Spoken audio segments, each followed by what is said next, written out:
What do you mean my college fund is gone? I stared at my parents across our dining room table, my acceptance letter to Harvard Business School lying between us like a broken promise. My mother avoided my eyes, fiddling with her expensive necklace, while my father cleared his throat. Now, Alexandra, he began in his business executive tone, your sister Olivia is getting married in 3 months. The Winters are one of the most influential families in the city. This wedding needs to be exceptional. I felt my world crumbling. At 18, I'd worked myself to exhaustion to get into Harvard.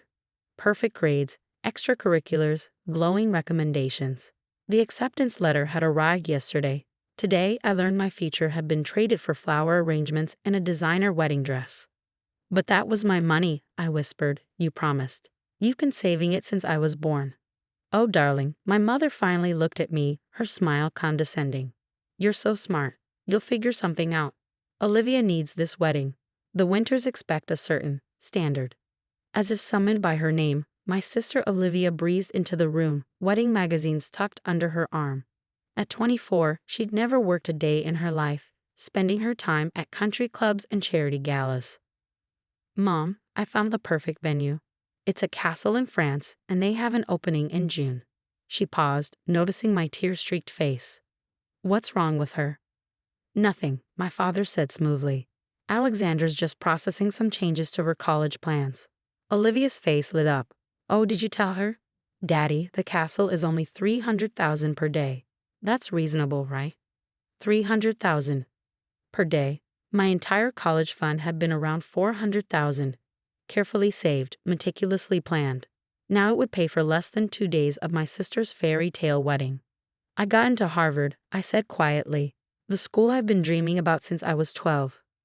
Olivia waved her hand dismissively. Harvard's so stuffy.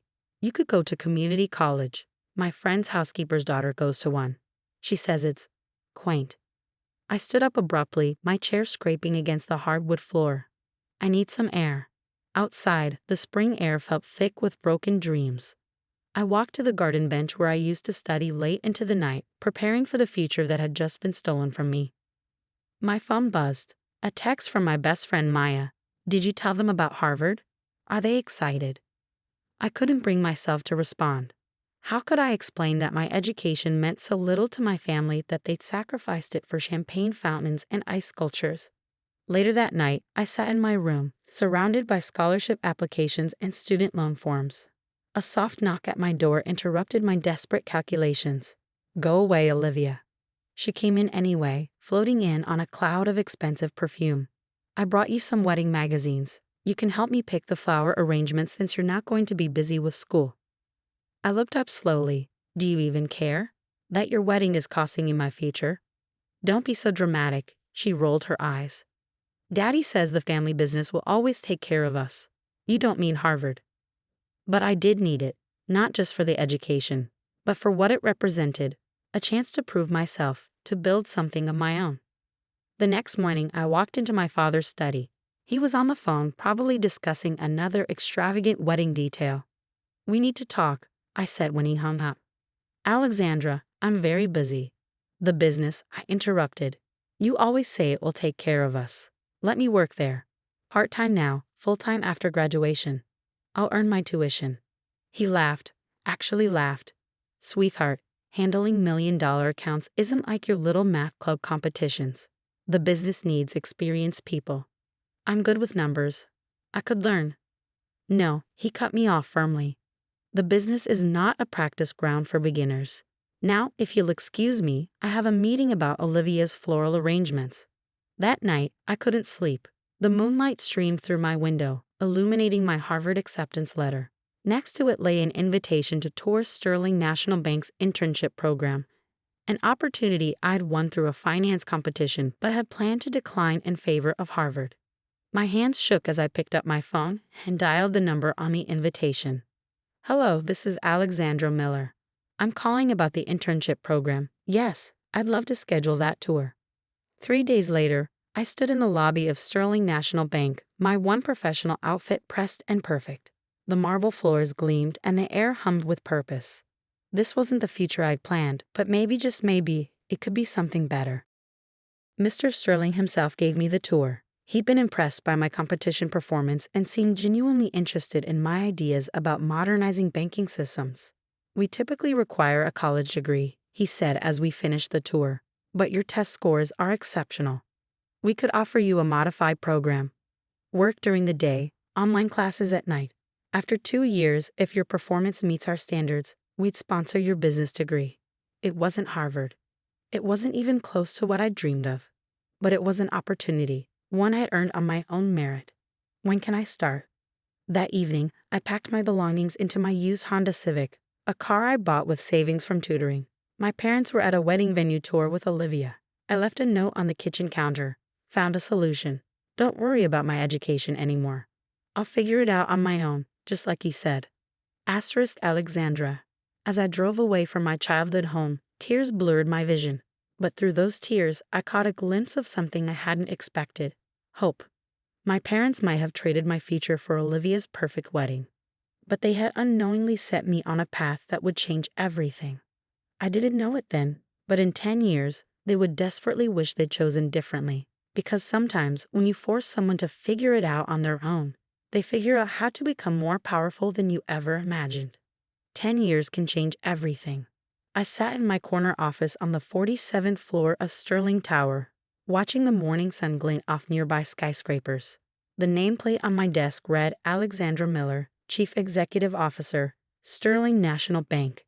At 28, I was the youngest CEO in the bank's history. My assistant's voice came through the intercom. "Ms. Miller, your father's company, Miller Industries, has submitted an emergency loan application. Their representatives are here for the meeting." I smiled, straightening my Armani suit. "Send them in." The door opened and 3 men entered. My father wasn't among them. He was too proud to come begging for money himself. Instead, he'd sent his CFO, Thomas, and 2 board members. "Gentlemen," I gestured to the chairs across from my desk. "Please sit." They didn't recognize me. Why would they?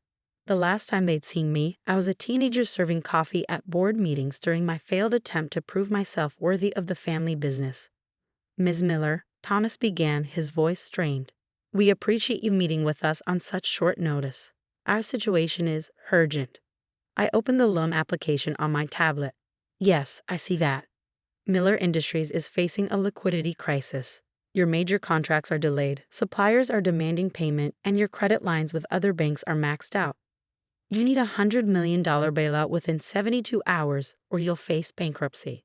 Thomas shifted uncomfortably. "That's correct. But our projections show."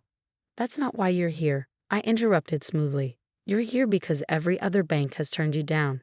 Sterling National is your last hope." The men exchanged nervous glances. I continued reviewing the file, making them wait. "Tell me," I finally said, "is Olivia's castle still being maintained in France? The one from her $1 million wedding?"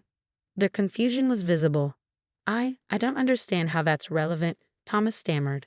"Oh, it's very relevant. You see, I like to understand how companies spend their money before I lend them more." I pulled up another document. "For instance, in the past 5 years, while your company was losing market share, the Miller family spent $23 million on personal expenses, including upkeep on a French castle that's used maybe 2 weeks a year." Recognition finally dawned in Thomas's eyes. "Alexandra, Robert Miller's daughter." I smiled. "The one who was too inexperienced for the family business?" "Yes." Life is full of irony, isn't it? The color drained from their faces. They knew in that moment exactly what this meant. My phone buzzed. A text from Maya, now my chief operating officer. "Your parents just arrived in the lobby. Security asking if they should send them up." "Excuse me, gentlemen," I said, standing. "It seems we'll have some additional participants in this discussion." Minutes later, my parents burst into the office. They'd aged in 10 years, my father's hair now completely gray, my mother's carefully maintained appearance showing cracks of stress. "Alexandra," my mother's voice shook. You own Sterling National?" "Not just own it," I corrected. "I built it. Remember when you said I was smart and would figure things out? Well, I did." My father stepped forward, his business mask slipping. "Princess, whatever happened in the past?" "Don't," I cut him off. "Don't try to princess me now. Not after you traded my education for Olivia's wedding. Not after you said I wasn't good enough for the family business. We did what we thought was best, my mother pleaded. Olivia's wedding was important for our social standing. And now your social standing is about to collapse, I noted. Unless I bail you out. The room fell silent. 10 years of hurt, dismissal, and underestimation hung in the air between us. The loan application is denied, I said quietly. You can't do this, my father exploded. We're your family. I stood up, my voice deadly calm. Family? Let me tell you about family. Mr. Sterling became my family. He mentored me, believed in me, supported my education. When he died last year, he left me controlling interest in this bank because he trusted my judgment. I walked to the window, looking out at the city. Maya, my best friend from high school? She's my COO now. We put ourselves through business school together, working days, studying nights. That's family. But the company, Thomas interjected. Hundreds of people will lose their jobs. No, they won't, I turned back to face them. Because Sterling National isn't denying the loan. We're buying Miller Industries. My father's face went pale. What? Our offer is fair, 40 cents on the dollar, given your situation. We'll protect the employees, maintain operations, but the Miller family will no longer be in control. I slid a document across the desk. You have 1 hour to decide. That's how long before the market opens and your stock crashes on news of the loan denial. My mother started crying. How can you do this to us? The same way you did it to me, by telling myself it's just business. I pressed the intercom. Maya, please come in with the paperwork.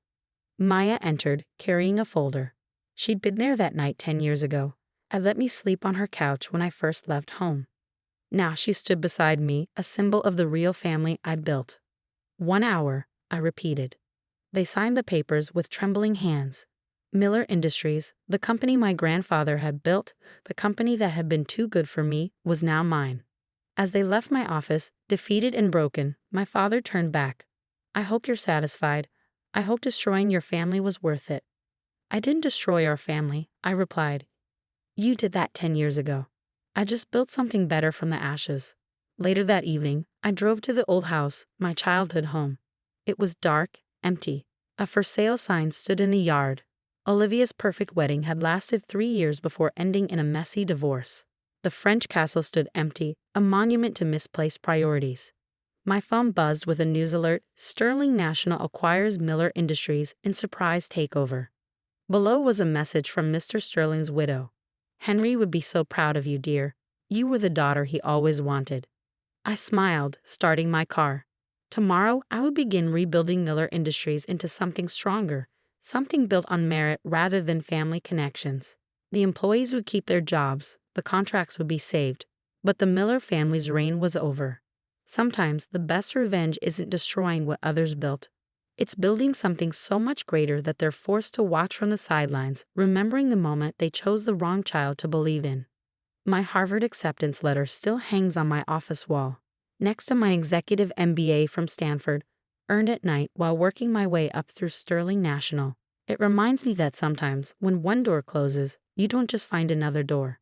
You build your own building. The next morning, a final text came from my mother. We're sorry. We were wrong about you. My response was simple. I know, but I'm not sorry, because you taught me the most valuable lesson.